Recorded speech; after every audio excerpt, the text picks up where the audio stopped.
Facebook co-founder Mark Zuckerberg has been quoted as saying that social media is a reflection of society.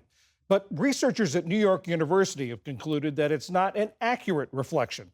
They say it's more like a funhouse mirror, distorted by a small but vocal minority of extreme outliers. It's a finding that has special resonance in this election season.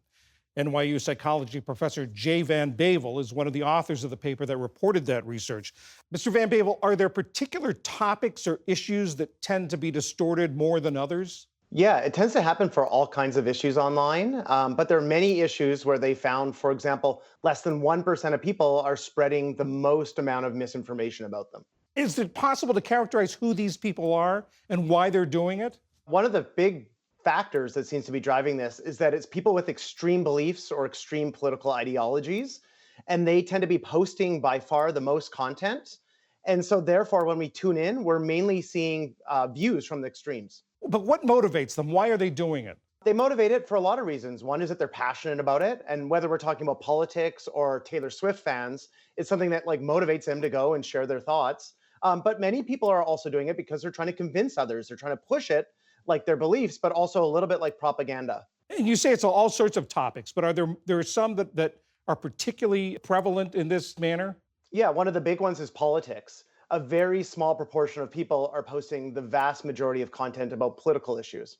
And what's the real world effect of this? One of the real world effects is that when people tune in, they get misperceptions about what the average person believes. So if I log into social media and I see post after post after post by people who are extreme, it misleads me to believe what the average person on the street believes. And what's the effect of that?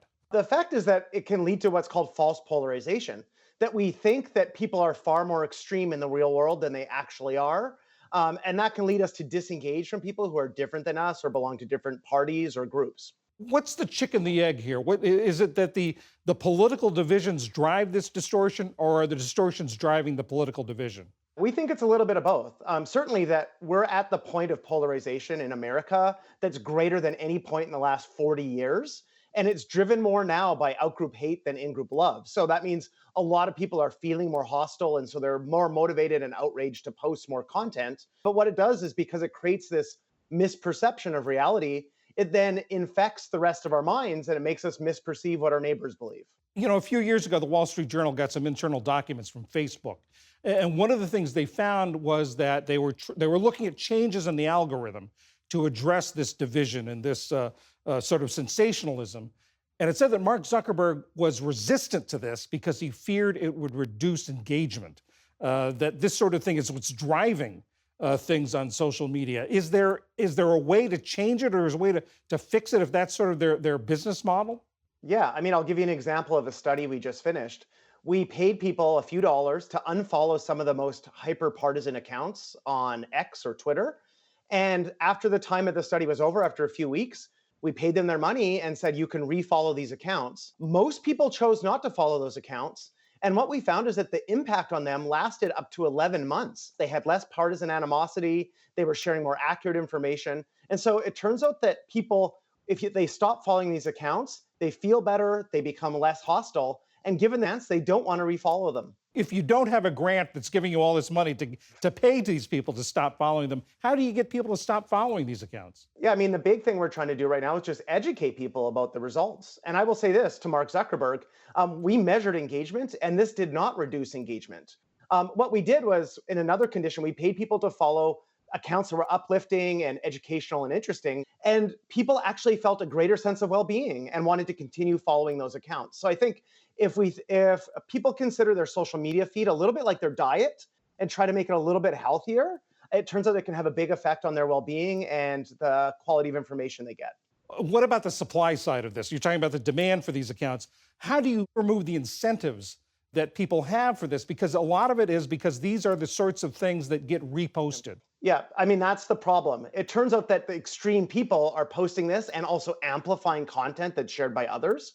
And I will say that this can be really dangerous. So this happened on Facebook during the pandemic, where they were called the disinformation dozen. 12 accounts were creating and the origin of over 60% of the misinformation about vaccines.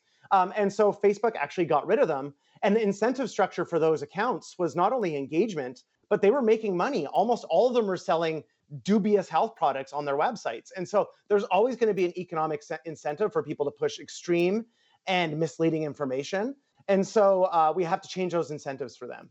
What can someone who is on social media and wants to be on social media do to try to avoid these influences? Yeah, I mean, you could look at your own feed and think about who's sharing accurate or uplifting information and who is trying to turn you against other groups or other people.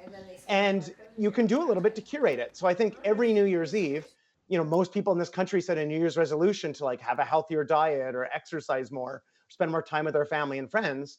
We can also think about like, making this one of our goals and resolutions is like, what can I do about my information diet to make it healthier for me, to create a better sense of well-being, to reduce the feeling of animosity that I feel towards other people.